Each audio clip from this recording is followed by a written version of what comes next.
I'm excited to be with you today. Alicia's right. I am the founder of a company called Rebel Culture. I'm also and CEO. I'm also the founder and CEO of a company called Skyrocket Education as well. And I want to talk to you about the thing that's most passionate, or that I'm most passionate about in the entire world, and that's how we all spend our time working. And whether you are an entrepreneur who's just getting started and it's just you, which is great, I've been there. Whether you're the CEO of a 500 person team, that time that we spend at work and working on work, in my opinion, should be a fulfilling time, even when it's challenging, even when we're struggling, even when we're questioning, am I doing this the right way? Oh man, I messed up really big. There are far too many people who spend 33% of their adult lives working and they're unhappy. And you know this, right? You don't need, I'm going to share some data and some research in a little bit, but you know this because you just have to talk to friends and family at some sort of party and ask them how work is. And overwhelmingly, people are unhappy. And I think that that's a real disservice. And as business owners and leaders, I think we have an obligation to make that time really valuable. Before we get into the culture piece, I just want to share a story from back in my day when I was an English teacher in South Philadelphia. And I was working with students with special needs. And I was a middle school teacher. And on this particular day, we were writing a poem about a butterfly. And that was the only parameters, that it had to be about a butterfly, and everything else the kids could make up whatever they wanted. And when it was time to share at our poems, there was one student who raised his hand to share, and this student never ever raised his hand to share in my class. And to give you some context on him, he'd been held back two years, so he was 2 full years older than everybody in the class. He had a reading disability. He had multiple other learning disabilities. He suffered from something called oppositional defiance disorder, or ODD, which meant that really any interaction that didn't go the way he wanted was, he was liable to really blow up and become very volatile, sometimes physically violent. And he was very silent in my class when those things weren't happening. And he raised his hand to share for this poem. And if you've ever taught or been in a teaching setting, you know that when the student who raises their hand to share, who doesn't normally raise their hand to share, when they raise their hand, you're basically jumping over people to call on them. And so I called on him, and everybody got silent because they knew it was a big deal, because he was the oldest kid in the class and he didn't say much. And he shared his poem about a butterfly, and it was 1 sentence long, and it was, I hate butterflies because they can fly and I can't. And half the kids, after he shared, half the kids laughed and the other half didn't acknowledge it. They're teenagers, and I don't know if they knew how powerful this line was, but for me, it blew my mind, because he was so present to how hard his life was, that he was angry at beings, at animals, at whomever that could kind of rise above it. And I'm sure part of it was about his disabilities, and I'm sure part of it was about the fact that he was living in, one of the most impoverished and violent neighborhoods in the whole country. But he said, I hate butterflies because they can fly and I can't. And I imagine, and I know we have some entrepreneurs on this call and business owners, that all of us have felt at times like we want to fly, but we can't, right? It feel like we're stuck in the mud. We're plowing through. I experienced this in my life as a teenager who started suffering from crippling panic attacks at the age of 15. I went from being an A and B student to a D and F student almost overnight. My college plans were derailed. I quit all the sports I was playing. And I got to the point where I was just praying for Friday, praying for the weekend, praying for anything that would get me out of a place where I felt pressure, to be on stage, where I felt pressure to be somebody I didn't feel comfortable being at that time. And, all of this is aligned to the really the entrepreneur's journey. I imagine for many of you, there are times when you don't feel like it. I imagine for many of you, there are times when it's too scary. I imagine for many of you, there are times when it's easier to kind of curl up in a ball, even if just figuratively, and not bring your A game, or not make that extra sales call, or kind of shy away from some of the pressures, because what you've chosen, and I'm glad you've chosen it because it matters so much, but what you've chosen is such a pressure filled position. So uh I spent a lot of years hiding in my bedroom. I spent all my teen years. I didn't learn to drive a car until 2 years later than all my friends. I didn't go to parties. I didn't date, as I said. I didn't go to college when a lot of my other friends were. Um, I instead medicated with any drug or alcohol that I could find, and I did that for over 10 years until in my late 20s. With no money and no real job, and certainly no education, and certainly no plan to be a serial entrepreneur, my mom died. And it was a blow, right? It showed me um, just how fragile this whole thing is, right? And how fragile our lives are. And I said, I need to change things. And I had a friend who I was living in New York at the time, and he was living in Los Angeles, and he came to visit me. And he said to me, I was in the kind of the throes of addiction, and a terminally ill mom who was, about to die. And he said, and you need to say yes more, but you need to say yes to the right things. You're not doing that right now. You're saying yes to the wrong things. You need to say yes to the right things. And so it changed my perspective from that, along obviously with my mom passing. And so at 29 years old, I went back to college, or went to college. I had 9 college credits for one semester that I took when I was 18, and felt like I barely survived. And I went back to school and got a degree. And at 34 years of age, and I'm sharing the ages here because it's important, because a lot of people I know were on their journey from 21, 22 years old. Other folks who I know started their journey at 40 or 50. These things are all fine, right? There's no timetable here. And so at 34 years old, I got offered a job teaching English in South Philadelphia, which is the story I just told you. And I took it, and I was terrified. I had no idea if I knew what I was doing, and I had no idea uh, I had no idea how it was going to go. And I took my friend's coaching, and I said yes. And so I got a job in South Philly, and my girlfriend at the time, and now my wife, I said, hey, do you want to move to Philadelphia? And she said, oh, that's interesting. She's like, when? I'm like, in like 2 weeks. And she's like, okay. And so we moved down here. Interestingly, I now live back in New York, and I'll get to that in a moment, but I am currently in Philadelphia for work.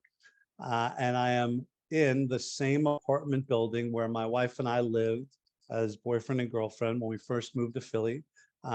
We had an apartment here, and we loved it. And when our business got so big that we needed to set up an office in Philadelphia, I said, why don't we get an apartment back in the old building? And so we have an apartment here in our old building that I come to about 2 days a month. But it's really nice to be able to say we're kind of back where the journey started in a lot of ways. And so I was teaching, and I loved having impact, and I love making a difference for my kids. But I said, hey, there's somewhere further we can go here. And I got a job in the network, coaching teachers across high schools across the city of Philadelphia, which was really impactful work, working with teachers who were responsible for the education of thousands and thousands of students, of children in the city of Philadelphia. I don't know if you know the educational landscape in Philly, but it's been at its best, it's been bleak. And those students we need to make sure that I have incredible teachers. And that was my job. And that impact was awesome. But I said, I need to have more impact. How can I do that? And a job as the director of strategic partnerships for the district opened up, and I applied, and I got the role. In that role, I was able to travel across the United States, working with school leaders from coast to coast, learning from them, learning best practices from them, training them on instructional best practices, on school culture best practices, and on overall leadership best practices. And after a few years of doing that, and you could probably see where this is going, I said, how can I have more impact? What else can I do? I love doing this for this district, but I feel like I could do it better if I did it on my own. And so I started Skyrocket Education back in 2016. We work with schools and school leaders across the country in almost solely urban school districts. We say that we work in the zip codes that nobody goes to on purpose. We get off the airplane, we get into the Uber driver tells us, you're going to the wrong place, man. There's no way you want to go to this area, but we do. And we work in cities like Baltimore and Detroit and Milwaukee and Dallas and Chicago and New York and on and on and on. And we are there to, as we say to our partners and say to anybody who'll listen, we're there to drive educational justice. We are there to level the playing field for students and families for whom the playing field isn't level. And that's something that we've been, and the company's grown to, we'll do north of $3 million this year. We've coached school leaders from over 100 cities in 8 countries around the world, and we are growing, which has been a really exciting prospect because we get to have more impact when we do that. But I started to become obsessed with this idea of culture. And it started when I would be in one of the neighborhoods I just described, and I'd visit 2 schools, a block or 2 from each other, with the same external factors like poverty and trauma and lack of infrastructure and lack of funding and violence and on, all the challenges that you all either know or can imagine. And there'd be 2 schools that were blocks from each other, and they had radically different cultures. Right? At this school, people were happy, they were aligned, they were excited about the work. They knew it was challenging, but they were really excited about working together, collaborating, and making it the best possible experience for themselves and for the students as well. And at this school, folks didn't work well together, and they'd gossip, they wouldn't give feedback directly to the source. They'd give it to somebody else. They'd miss deadlines and deliverables. They'd show up late to meetings. There was this like lack of care here, where it was over here, folks were impeccable about those things. And over here, they were the opposite. And so I wanted to know why. Why is that happening? And so I started to, within the work I was doing with Skyrocket, I started to really drill down and say, and really look at what the leaders were doing. And in every case, it came from the leader, this different way of being, this rebelliousness, this idea that in the toughest places on earth, and with so many of the challenges I mentioned, with everything telling you this work is impossible here, you're never going to be successful. Lots of narratives about the students. These kids can't. Whenever I hear these kids, the hairs on the back of my neck stand up. We're saying that we're pigeonholing an entire community, right? And we're saying you can't here. You're not able to. And I found these rebel leaders who were willing to say, yeah, I know what the narrative is. It's not going to be my reality. It's going to be different for us, and we're going to create a different environment.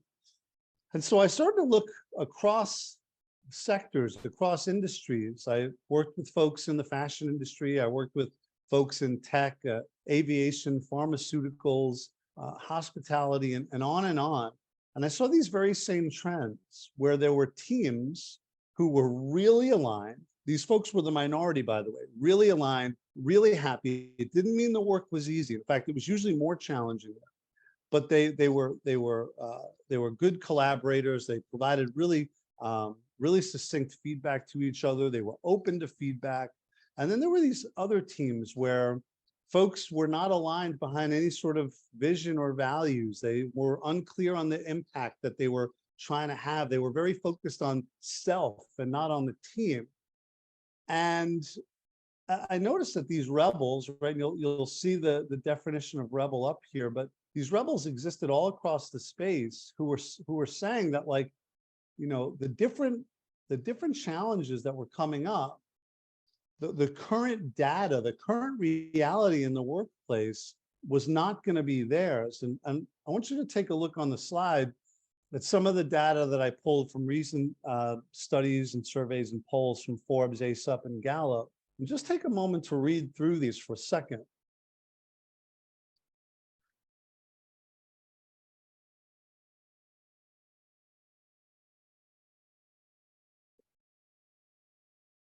Now, I imagine that there are a handful that stand out to you. For many people, it's that last one.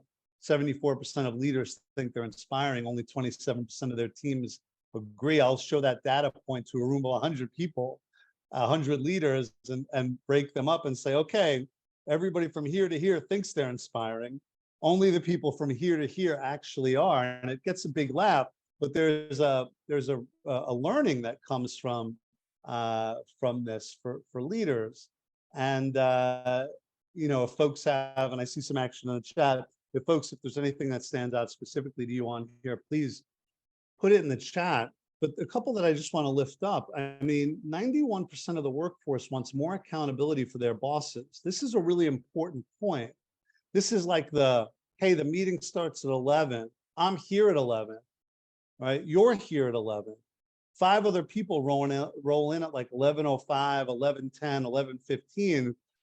As the employee, I want you as the boss to hold them accountable for those things. And it doesn't have to be in front of me, but like, man, I'm being punished for getting here on time. I'm having my time wasted because somebody else decided to come late. Like, the workforce wants more accountability, right? Like, almost 70% of employees say that they would work harder if they were better recognized. And I've seen so many leaders and worked with so many leaders who think that I shouldn't have to praise my team for doing what they're supposed to be doing. That's part of their job description. Friends, that's nonsense, right? We all like positive reinforcement, right? We all like people telling us that we're doing a good job, right? It really matters, right? So if you take a look at this, like, these are the problems that we're facing. 9 out of 10 employees are currently unhappy at their jobs, right? 65% of the workforce is actively looking for other jobs. Like, experts in quotes will blame the pandemic, but I was doing this work long before the pandemic. And what I know and what our teams know is that the pandemic didn't create any of these spaces. The pandemic simply revealed what was going on before it, right? That folks were dissatisfied and said, you know what, I'm not going back to work after this thing. And so one of the things that, you know, I really want us to think about here, and really the crux of this talk, is you all are thinking about your own companies and their own work that you're doing. Yeah, Kay, it's a great point, right? Is really thinking about these rebels I'm talking about in 3 separate buckets. What they believe, right? What they say and what they do.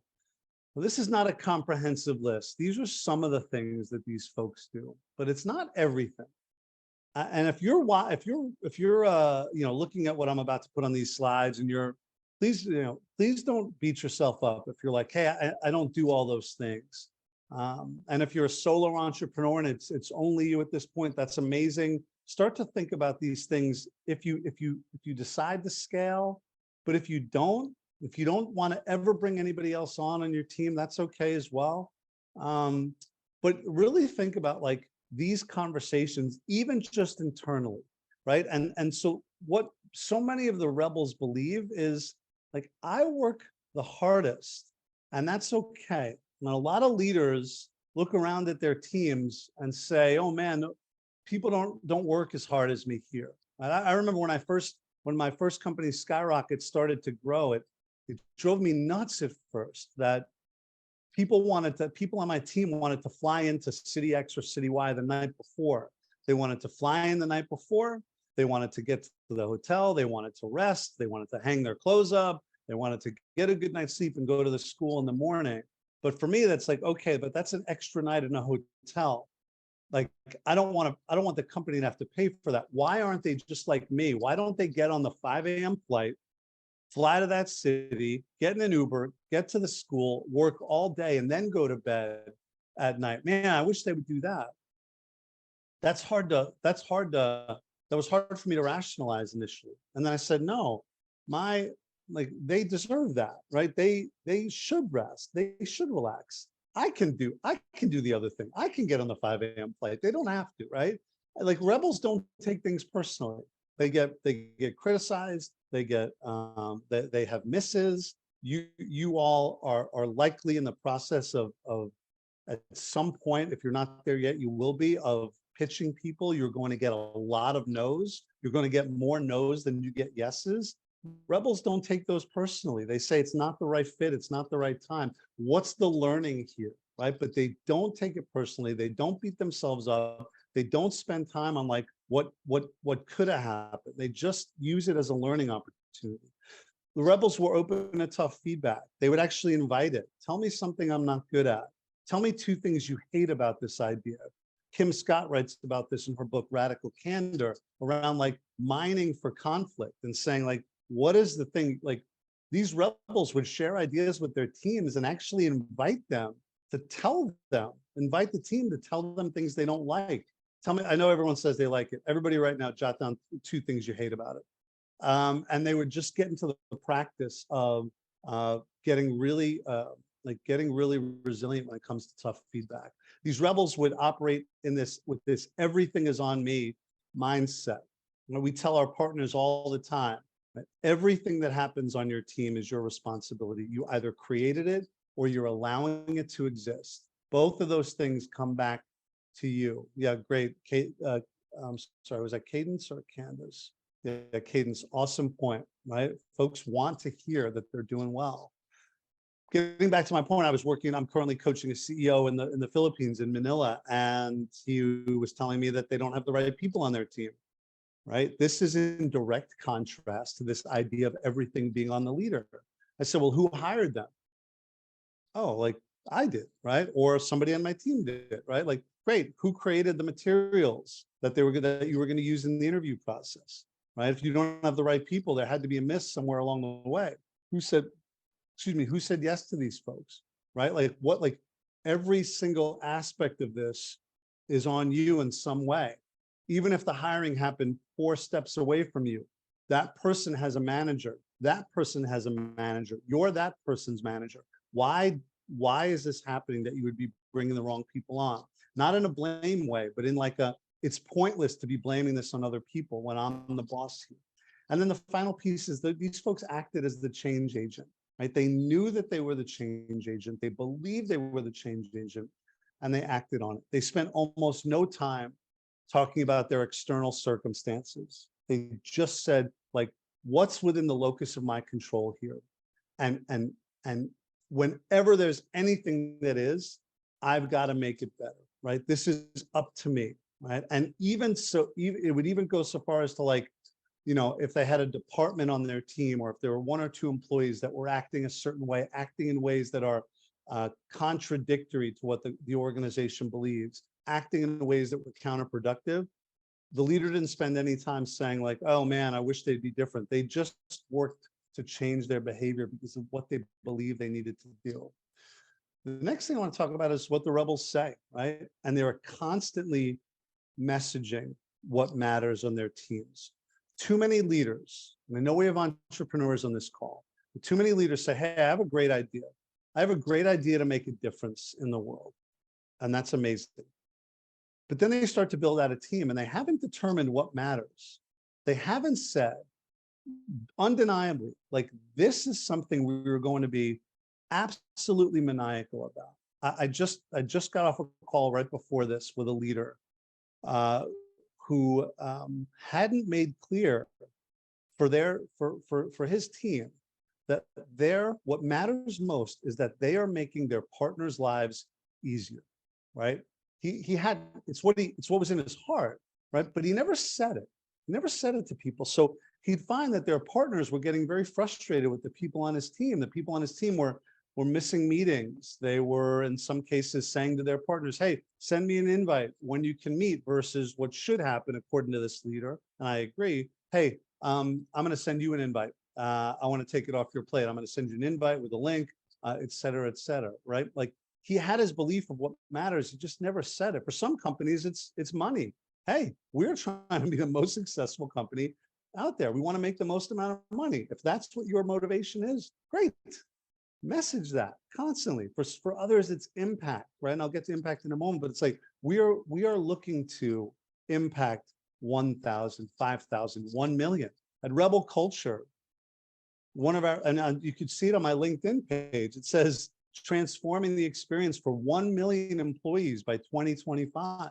That is what we are committed to. That is what matters. My team hears that all the time, right? The other thing that Rebels do is they praise. They're constantly praising the team. Like Cadence mentioned this in the chat. I know it resonated with other folks as well. They're consistently telling people like, great job. And not just like general great job, but like, hey, I just want to acknowledge you. Your feedback in that meeting really pushed me to be reflective on my practice. And I'm going to be a better leader because of the feedback you gave. Thank you so much for that. Right? Like, you say that to somebody on your team, wow, you're changing the work paradigm. You're looking at data. I know that somebody put this in the chat too. Like, you're looking at data that 9 out of 10 people are unhappy at work, and that starts to shift. The Rebels are talking about their impact. They're saying like, here's what we're trying to accomplish. And even if it's money, right? They're talking about how they're doing when it comes to money. If it's how many different partners they're going to have, it's how many different partners they're going to have. It's how much money they're raising for charity. Great. It's how many, it's how many different stores they're in, like whatever it is, right? If it's how much money they're raising for charity, like that's great, right? But it's around the impact that they're having. And those Rebel leaders are also really big on personal interactions. They know their teams, they know them well, they know what they're up to. This matters. It gets harder when your team gets bigger.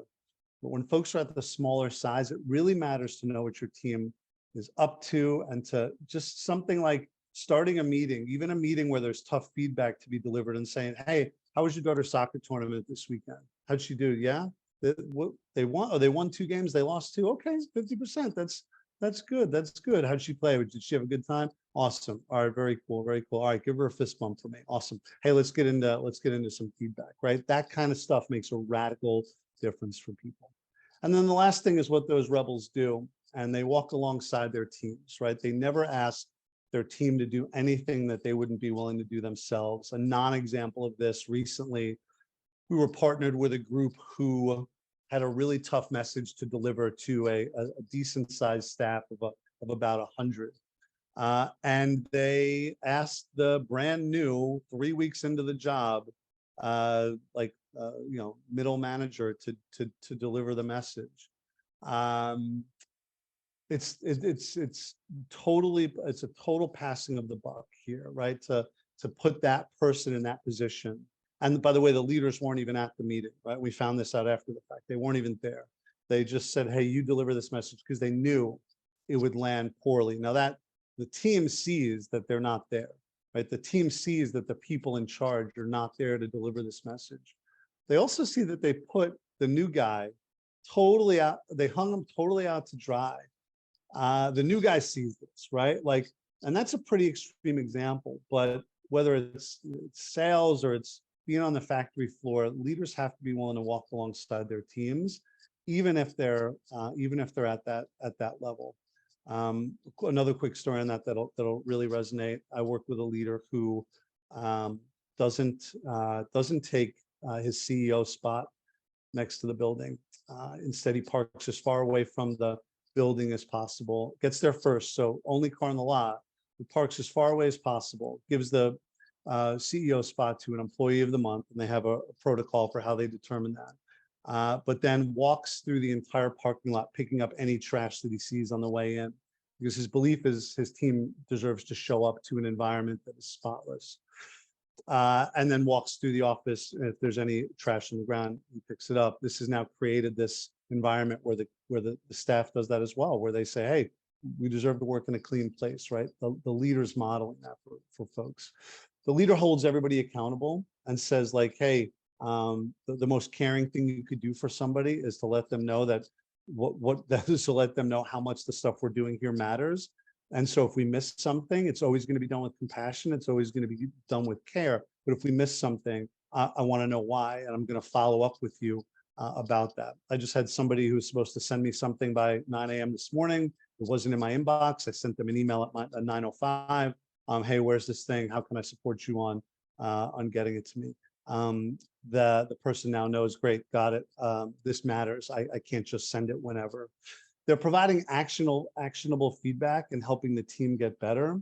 And they're showing gratitude, right? And they're expressing it verbally. It's also something that just permeates the organization, right? They are just consistently in this place of, it is a sacred responsibility to be the one in charge here. It's the sacred responsibility.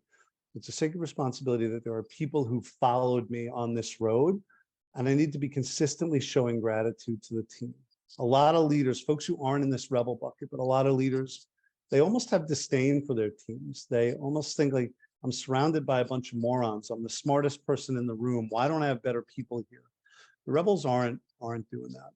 Folks, I'll close with this. I have 3 kids. They're the most important 3 people in my world. You'll see my daughter there. That's Penny. Her name is Penelope. We call her Penny. She can't pronounce Penelope. She says Penepoli. And so it's very, very cute. And to her left is Max. He's the big guy in the middle. Max just turned 9. He loves monsters and loves video games. And to his left is Teddy. You see Teddy there holding the stuffed animal, not looking at the camera. Teddy, yeah, this was our 10th try to get this picture. And this is the best we could get. But Teddy has autism. He's 7. It's very severe. It's not what I thought of when I thought of autism. It's not that he's quirky or a little bit shy. He scratches, he bites, he throws things, he eats anything, chews on everything. He pulls the paint, tears the paint off of his door and eats it. Eats pages out of books, eats toys. Well, he's woken up some days and half of his shirt's been gone because he's eaten it. Of course, then he has to pass it, which is a major problem. We've tried dozens of things. I have my master's degrees in special education. My wife is a clinical psychologist with a certification in applied behavioral analysis, which is the therapy that kids with autism get. And it's a challenge. And at one point, I was so, probably about 2 or 3 years ago, I was so distraught over just the reality of being an autism dad that I said to a friend of mine, I don't know if I can, I don't know if I can do this. I don't know if I'm up for it. And his feedback changed the way I think about my son and about leadership in general. And he says, if not you, then who? Right? You don't have a choice, man. If not you, then who? And as leaders, I invite you to think about your role as a leader in the same way. If it's not you, then who's it going to be, right? You have to drive the culture, right? You can't leave this to somebody else. You can't say things like, well, I've hired professionals after all, and they should know. Or, I was hoping that, if I had a nickel for every time a leader told me like, well, I can't believe they didn't know to do that, right? Like, we have to tell our folks, we have to message the things that we want them to do. It's the only way to build a really strong culture. Otherwise, things are going to happen by accident, and accidents are no good. We try to avoid accidents. Folks, thanks so much for your time. It was a pleasure being with you. If anybody needs anything, that's my email right there. You can also call me as well. I give my phone number out to people all over the place. My wife sometimes doesn't love it when I'm getting phone calls from random numbers, but you can always give me a text or give me a call. We have a daily email blast that goes out. If you go to rebelculture.com, we send a daily email out that has like about 30 to 45 second leadership nugget for that day. If you're interested, it's free. Come check it out. And if you all need anything, I'd be happy to speak to you at any point. Thanks so much, everybody.